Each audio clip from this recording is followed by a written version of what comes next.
அனைவருக்கும் எனது அன்பான வணக்கம். திருவள்ளுவர் இயற்றிய திருக்குறளில் பொருட்பால் அதிகாரம் 42 கேள்வி. கேள்வி என்பது கேட்கப்படும் நூல் பொருட்களை கற்றறிந்தார் கூற கேட்டல்.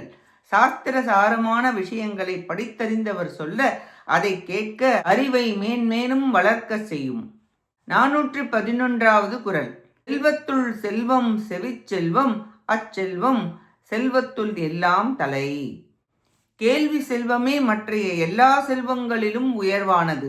ஆதலால் ஒருவனுக்கு செல்வங்கள் எல்லாவற்றிலும் சிறந்த செல்வம் காதால் கேட்டறியும் கேள்வி செல்வமே ஆகும். நிலையில்லாத துன்பத்தை தரும் பொருட்செல்வத்தை விட நிலைபேருடைய இன்பத்தை விளைவிக்கும் கேள்வி செல்வம் சிறந்தது. பொருட்செல்வத்தின் பற்றுகளை விட்டு கல்வி செல்வத்தில் கேள்வி செல்வத்தை சம்பாதிக்க வேண்டும் என்கிறார்.